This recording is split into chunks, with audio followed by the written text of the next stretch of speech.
Okay, hello everyone. We'll wait just for a few minutes and then we will start.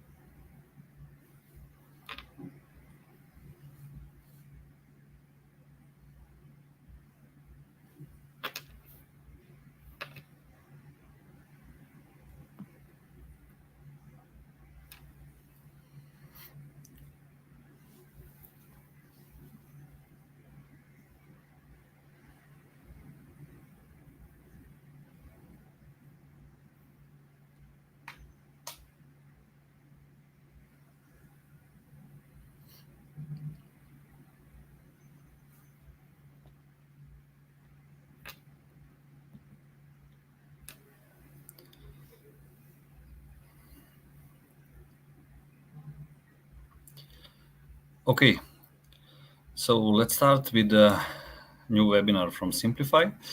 Today we will talk about automation trends in this year, and we will talk about lean process automation, which is our way how to respond to these new emerging trends and how we see that automation will be in the years to come. So my name is Ivan, I'm the CEO of the Simplify, and I'll guide you to this presentation. So for today, after this brief introduction, we will walk through the automation trends and what we see that is important happening in the world globally and what the main players are doing. And then we will deep dive into the RPA and Lean, how we combine them, what is our approach, what is the roadmap, and what are some recommendations that we want to share with all of you. After this, we will have the Q&A session, and I want to invite everyone to ask as much questions as you have. We will try to answer them all after the Q&A session, but if someone asks the question during my talk, I will briefly respond to it. So if we talk about automation trends, we wanted to understand actually what is happening in the world.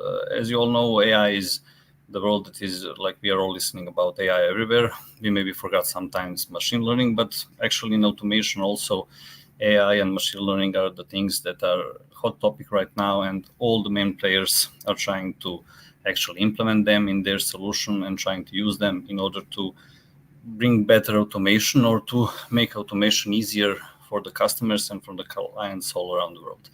The estimation of global market is somewhere around $100 million by 2030. Maybe it will be less, maybe it will be more, but the main point is that this will be a huge impact on all the businesses and all the organizations we are having at the moment. So nevertheless, process and task mining and also communication mining is something that is actually happening right now.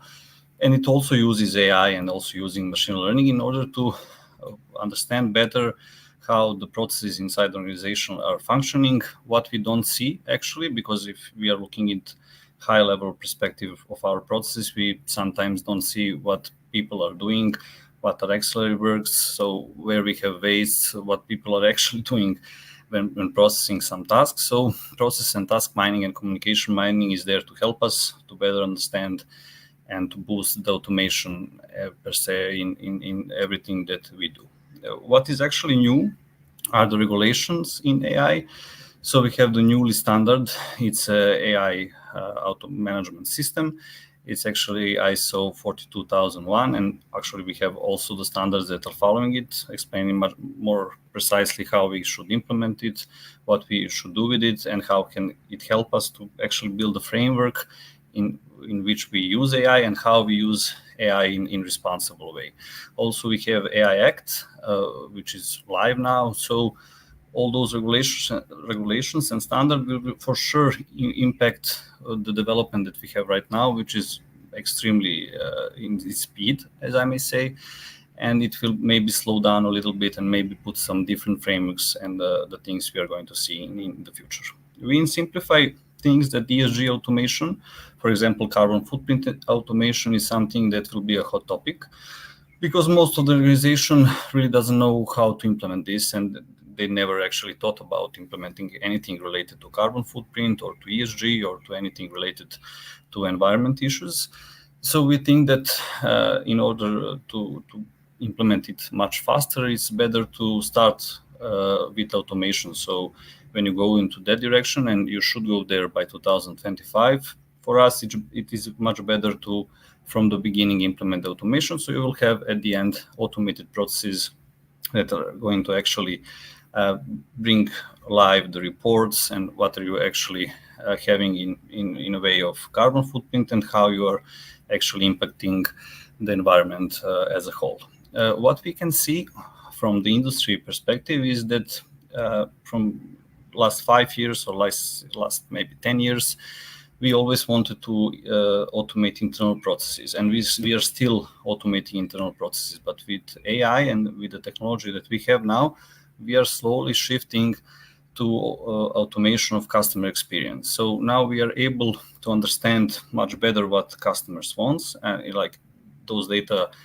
It should be structured, but if it's not structured, we can use AI to help us understand what customers want and how we can automate that.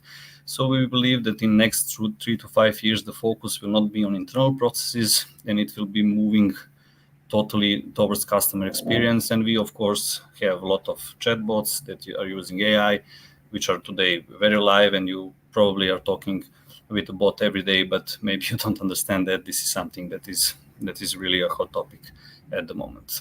So let's look at some numbers. What we see in Gartner, they say that by next year, actually, almost 50% of enterprises will use AI in one or another way. And this is a huge growth in these 5 years. And we believe that maybe it will be much more. It depends, of course, about the regulations, but we think this percentage will be much more. By 2026, we expect that almost 100 million humans are engaging and working with robots.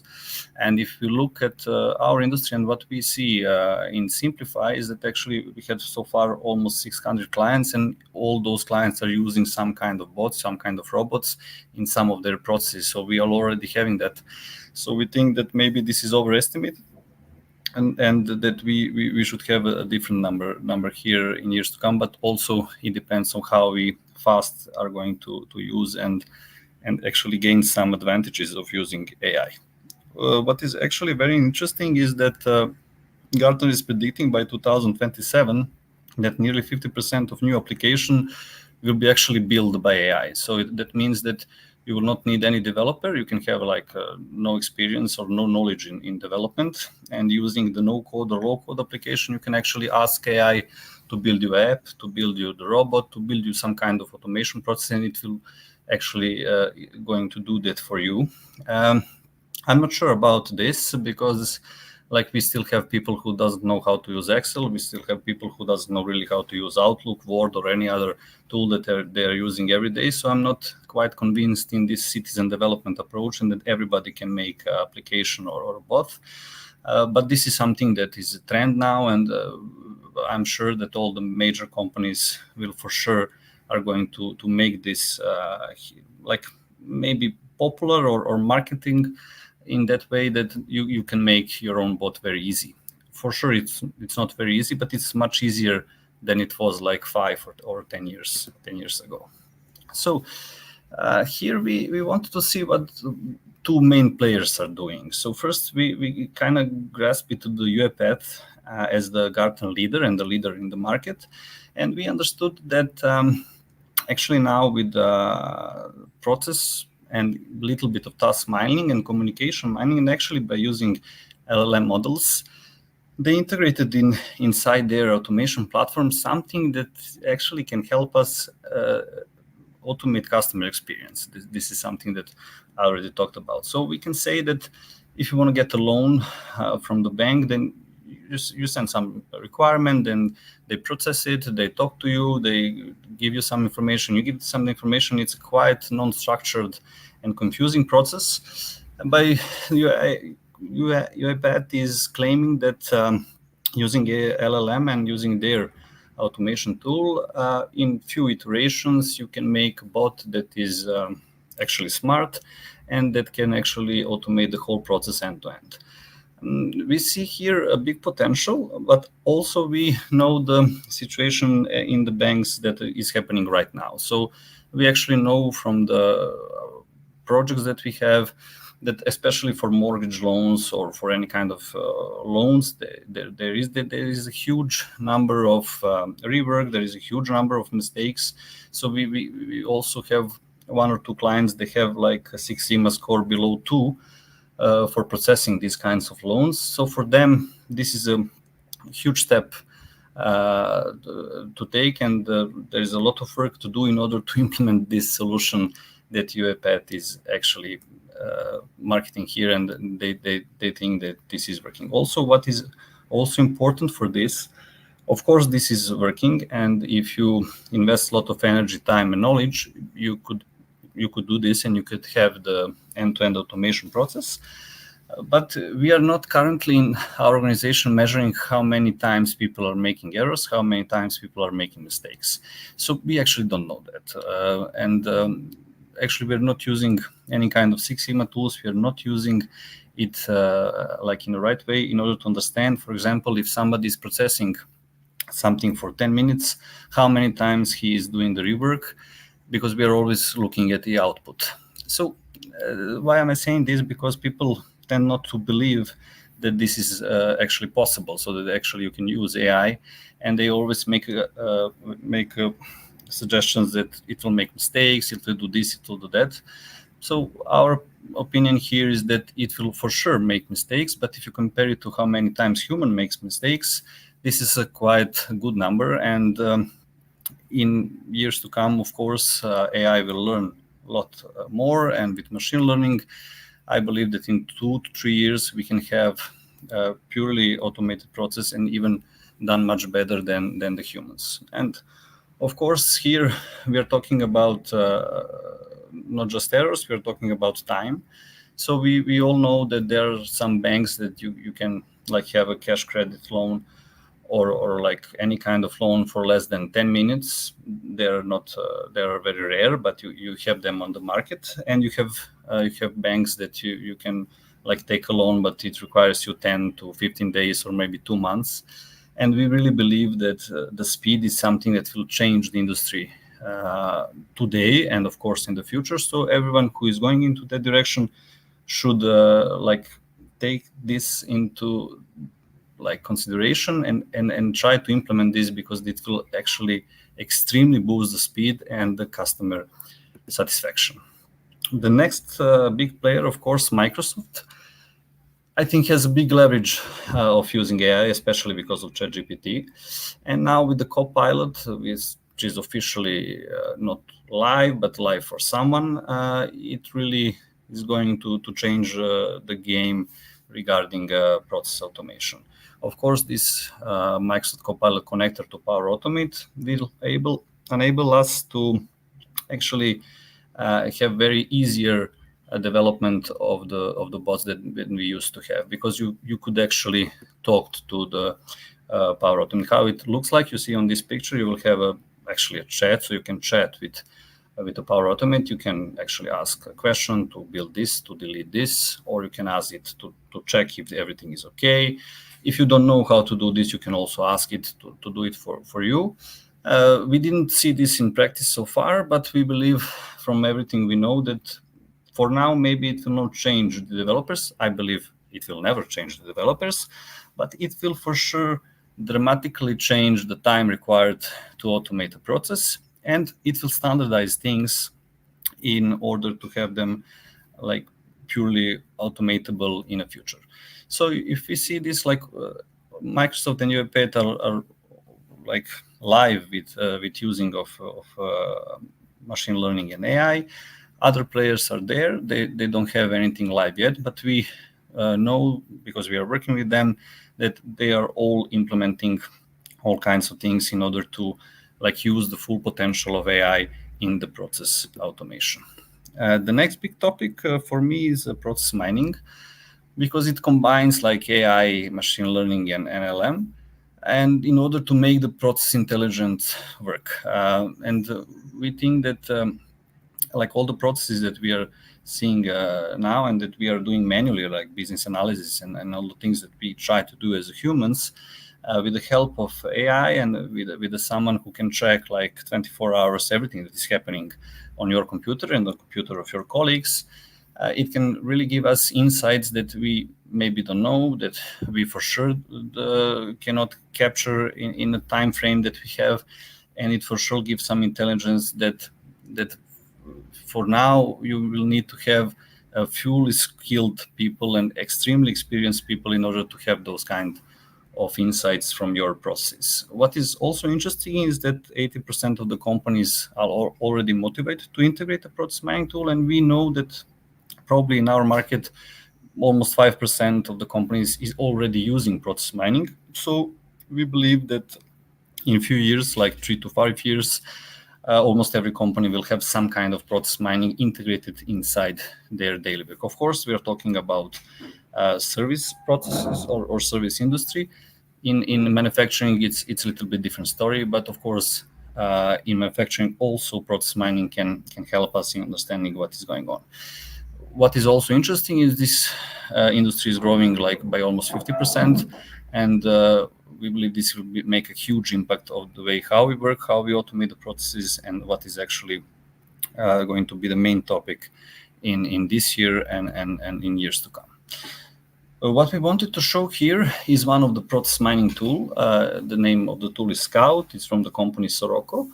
And we wanted to show you like actually how insights work and what is actually this tool showing us. So in this picture, you see that we have been scouting or process mining 6 teams in 4 locations with 31 core processes. And actually we have recommendation from the tool itself without any involvement of humans that there is standardization requirements and there are automation requirements. And combining those two, we have almost 3,000 hours that we can save just by automating processes or by standardizing them and changing the variation that are happening every day. Of course, if you have a lot of people, they tend to do the job how they think the job should be done. Also, if we deep dive a little bit more, we see that here the core processes are actually in matrix that is showing you like the prioritization of what you should automate first, what you should automate next, and etc. etc.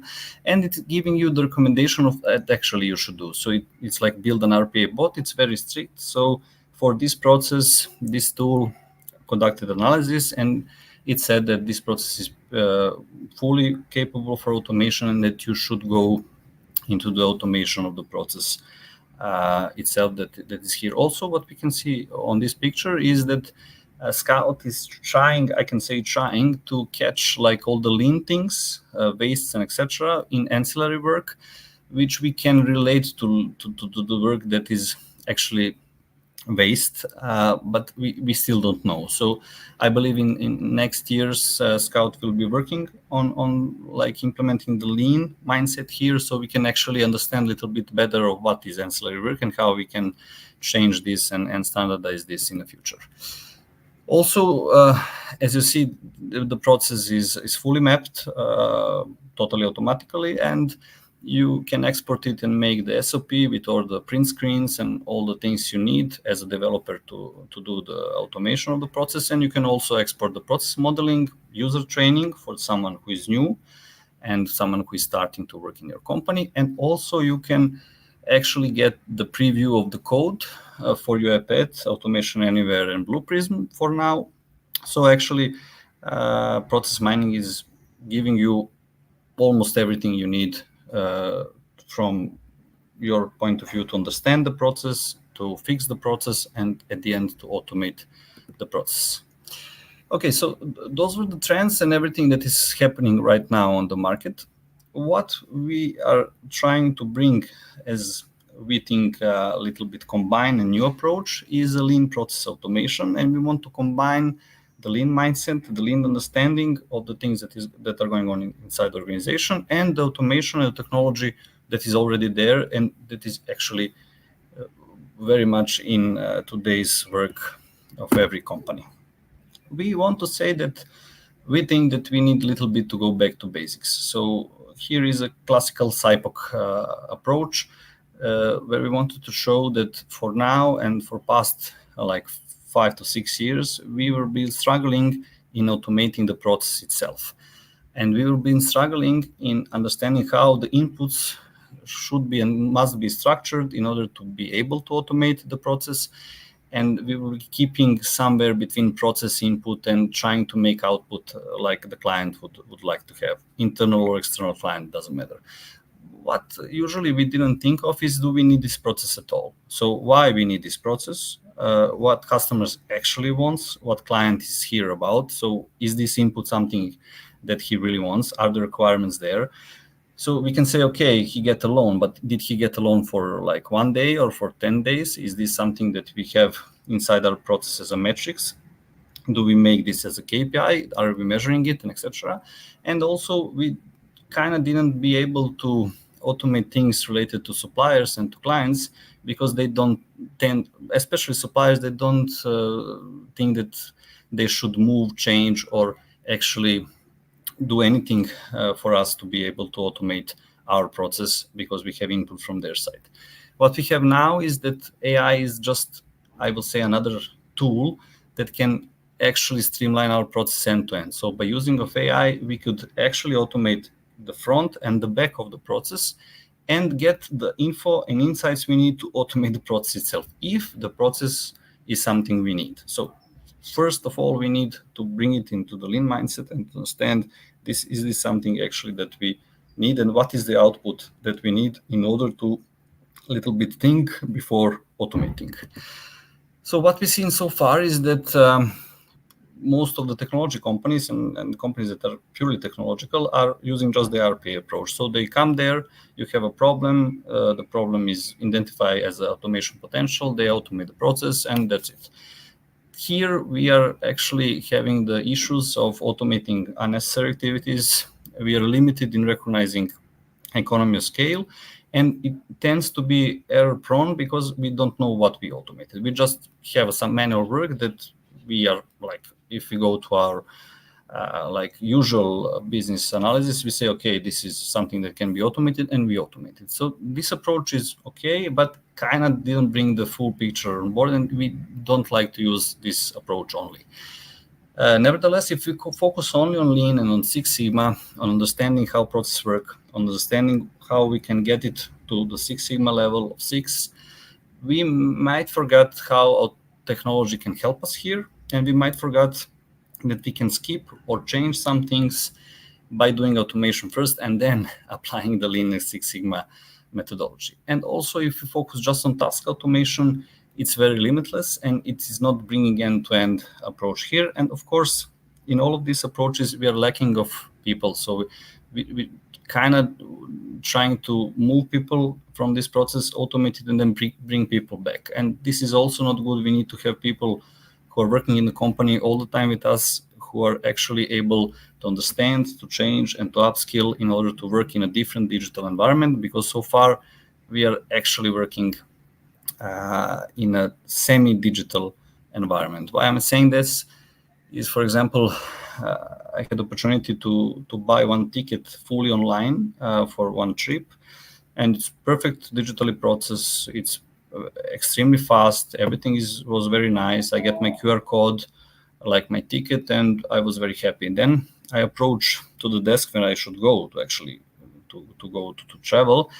And then the teller who is working there took my phone with my QR code and writes on a piece of paper my ticket with his hand and told me, okay, this is the piece of paper, and only with this you can travel. If you lose it, that's it. So your QR code, your all digital process is gone in a second. So this is not good. So we need to understand what is actually happening, and we need to understand how technology can totally change the way we work, and how digitalization can bring maybe totally different process, but with a different or better output that we have. So our Lean process automation starts with understanding the company's strategy. So we first need to understand, is there a strategy at all? And is there any kind of automation strategy? If there is an automation strategy, and if there is a strategy at all, we need to implement our automation solution and our Lean mindset into it, and need to set a clear vision in where we want to be in like 3 to 5 years. Of course, we will need to adapt the strategy every 6 or 3 months. It depends on how fast things are changing in our industry.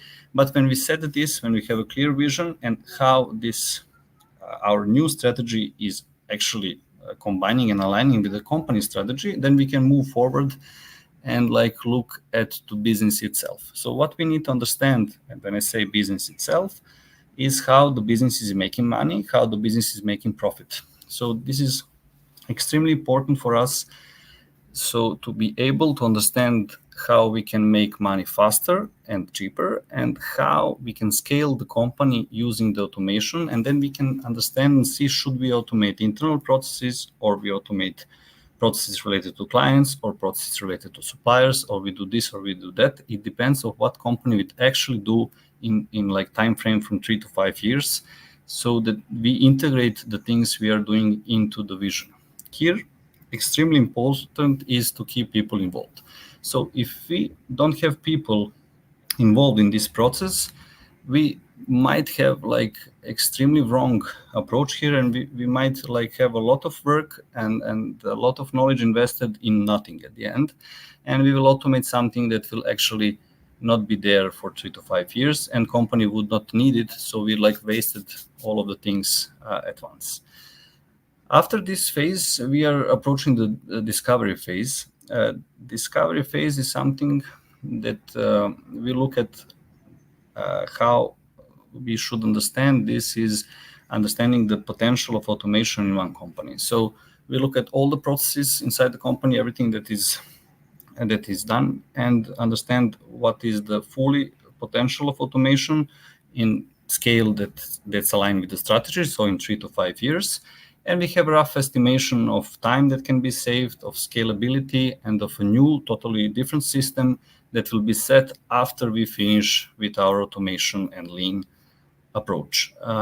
Here, I can say for all those 3 phases, at the moment, we can say that the discovery phase can be done automatically through process mining, task mining, and communication mining, but there needs to be like a lot of people involved in it, in like teaching the process mining and understanding what to do with the results. So we had a few clients that they had a perfectly done process mining. They have very good results, but at the end they didn't know what to do with them because they missed the first 2 steps. Yeah? So we need to have this aligned with the first 2 steps. First 2 steps are currently, I would say, not able to do the fully automation.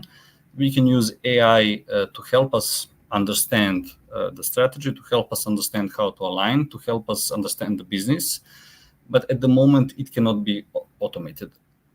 We believe that like 3 to 5 years, all those 3 steps can be like fully automated by using and combining AI with the humans who are actually extremely skilled in order to understand all of this. So after this, we are going into the detailed analysis of the process, and we are like fully using and understanding the lean concept in reducing time, and Six Sigma in reducing errors and reducing the defects in order to get the output as we want. This phase also can be like almost automated with process mining, but tools we are using so far are not so, like I can say that they're missing a lot.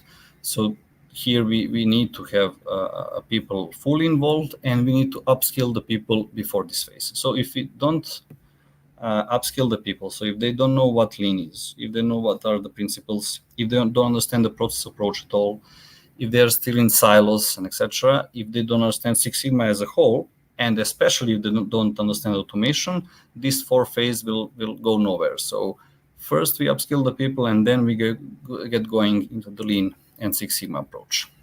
At the end, we have 2 phases. First is the documentation and development.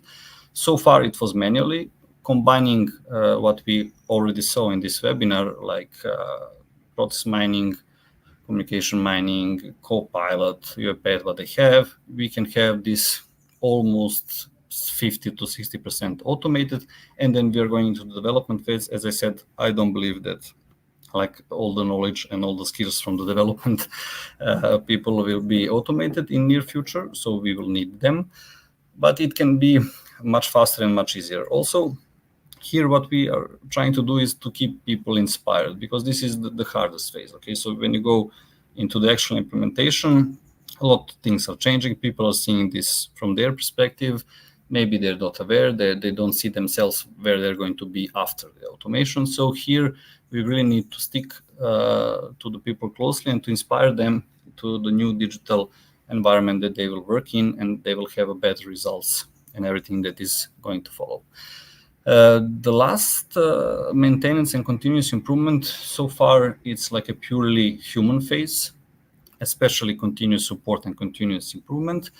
And I believe that in few years also AI can give us ideas, AI can guide us somewhere, but we still need to understand what is the next phase and what we are going to do with our company. It's the same if you don't know how to drive. In the future, I believe you will be able to buy autonomous vehicle, and autonomous vehicle will drive for you. You can read the book. But if you don't know where you are going, and if you're going to one or another and you're like changing your mind, then that vehicle will drive you nowhere. So you need to understand where you're going, and you need to understand what is the second phase after you went to the place you want to be, where you're going to next. So this is like the continuous improvement loop in this process. So out of this, we made a little bit detailed methodology in order to like better explain. Like the first step that is going to bring us decision, should we go to the standardization or optimization of the processes, maybe delete it, maybe eliminate it, shift it, change it, do whatever before automation.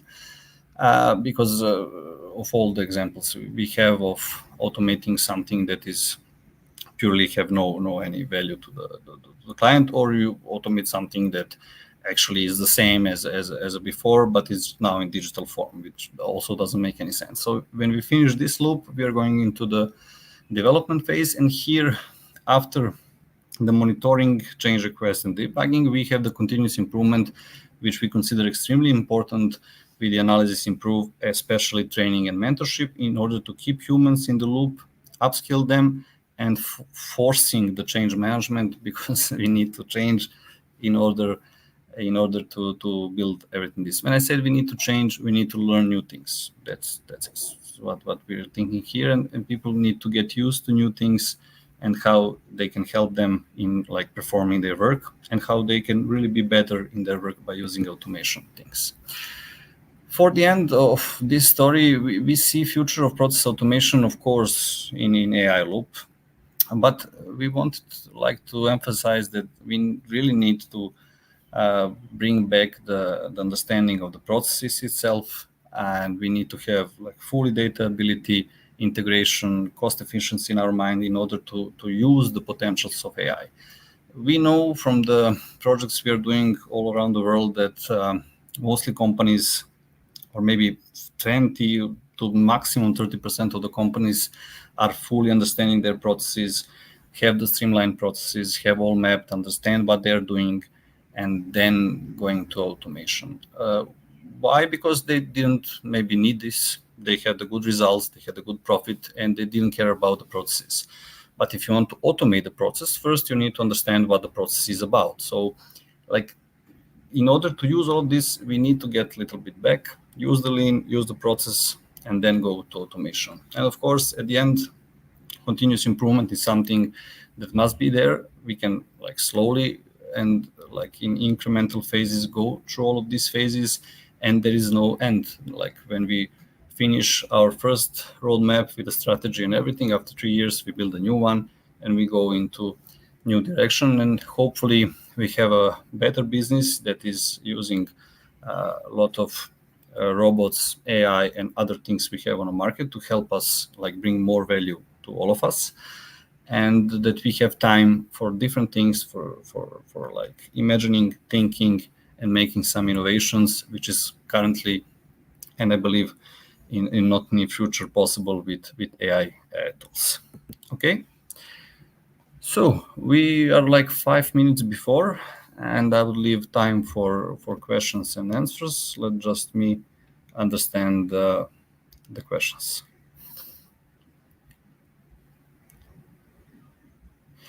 Okay, we have questions from Sonia about half or semi-automation. We really think that it's much better. Of course, it's much better to have like semi or half automation of your process or things you do if you compare it with no automation at all, because by automating something, you're going to like learn, you're going to upskill, and you're going to see where automation can actually help you and drive you into the future. And like if you like make like look at normal organization, not so like in IT and like in some middle of Europe or whatever, we can say that average employee now is able to automate to 20 to 30% of their work for sure. Others, it can be automated like at the end or in the middle or in the beginning, and then he can use the automation in order to have more time to do the actual job that and actual value that he's bringing. So we need now automation to help us bring more value in our daily work, and not to like copy paste, fulfill this, fulfill that, look in this, look in that. So, and I believe that this belief in automation is dramatically changed with ChatGPT. We are all aware of this because before ChatGPT, we were thinking something, we were not thinking something else. But when you can type a question or prompt and he answers you in 2 to 3 seconds something that is usually true, then you understand that this is something that can help you in a way. Of course, if you are underskilled, if you don't know what are you typing, if you don't know what he's talking, you may go into the wrong direction, but this is something that is for sure good.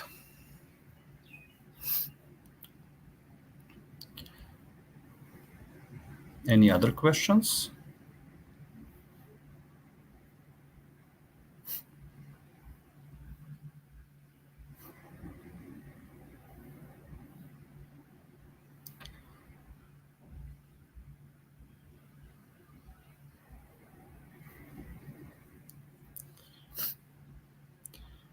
Hi, Milan.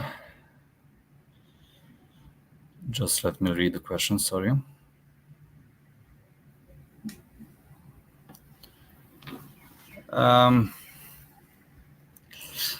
Yeah, I think there will be a huge need for people who can actually understand and use automation tools.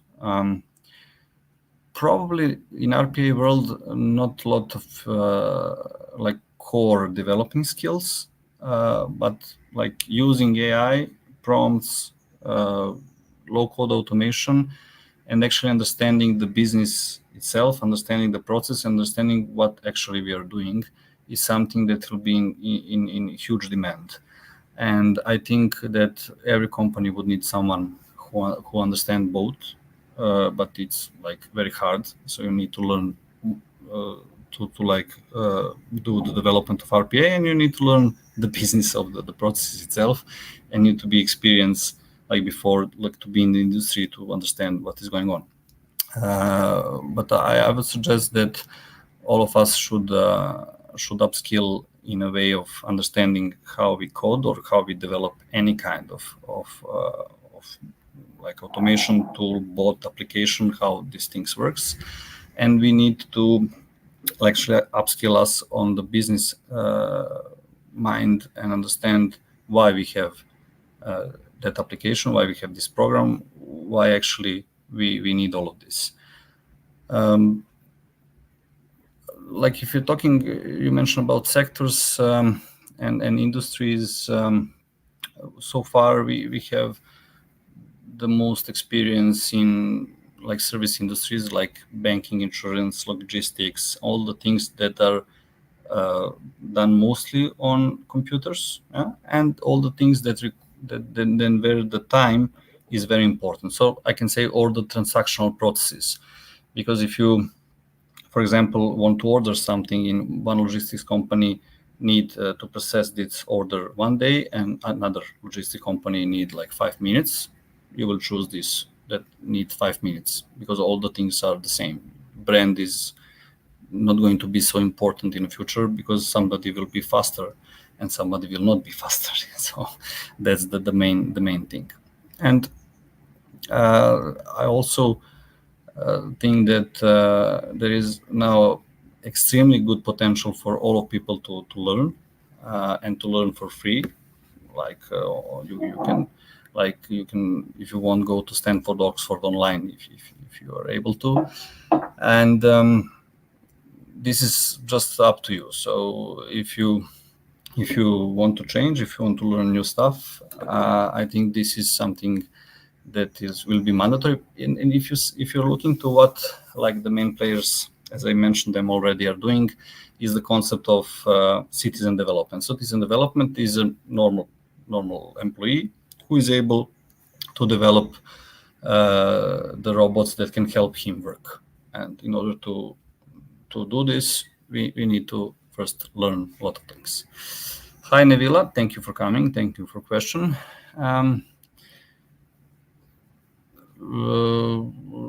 Recommendation of tools for lean process automation. So we combine tools. So first we still need people. Okay, so we need skilled people who know and who are experienced in lean and in Six Sigma, and we need to have them on board.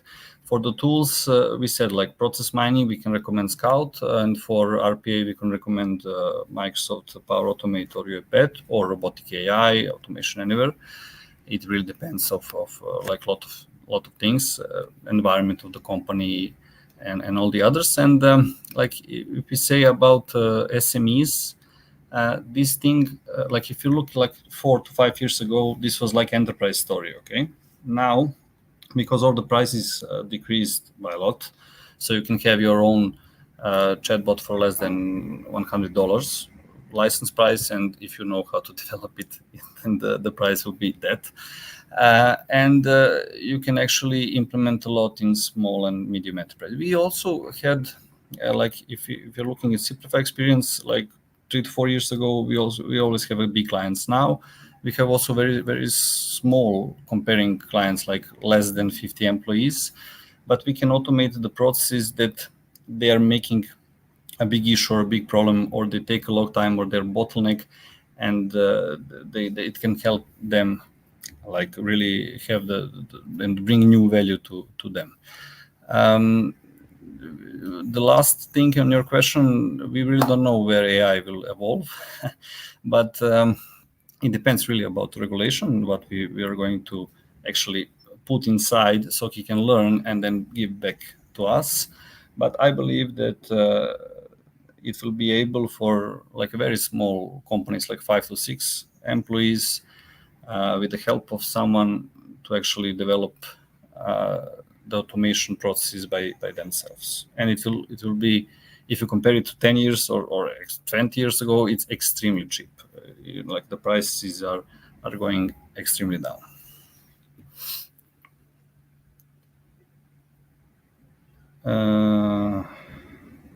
Alexandra question, I didn't get this.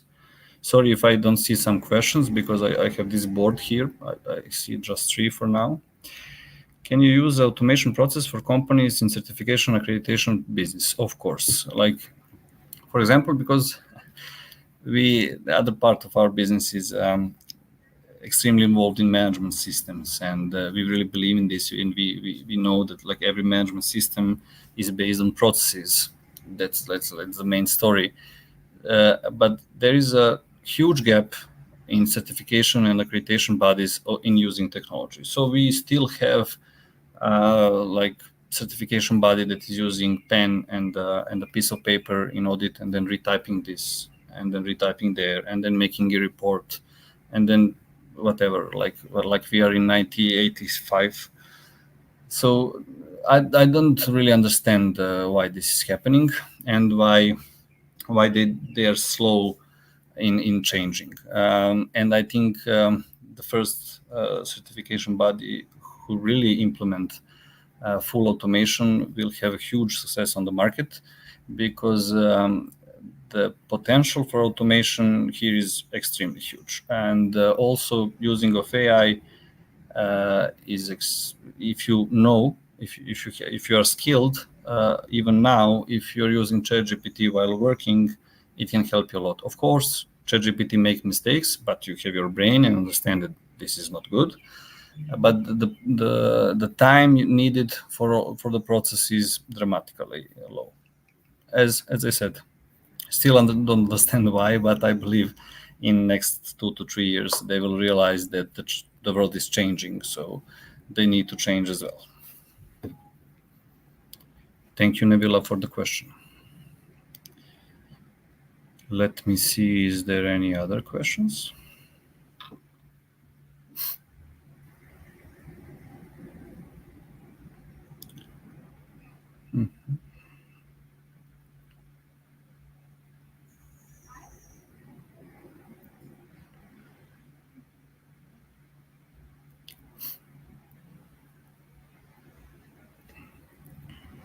Okay, I'll stay like 2-3 minutes more if somebody asks something. If not, thank you all for joining. Thank you for being here and also supporting us and wanting to learn what we came up as a lean process automation and where we see actually the industry in next 3 to 5 years.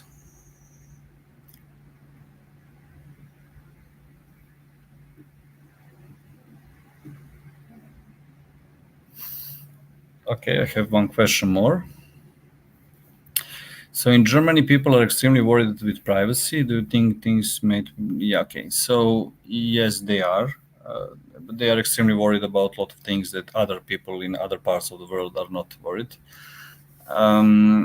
Like for AI, as I said, for now it was like question mark. But with AI Act, with management system standard, with all the things that are slowly but like bringing to surface, I think those issues are also going to be solved. And like what we know from process mining tools, they're extremely aware of privacy.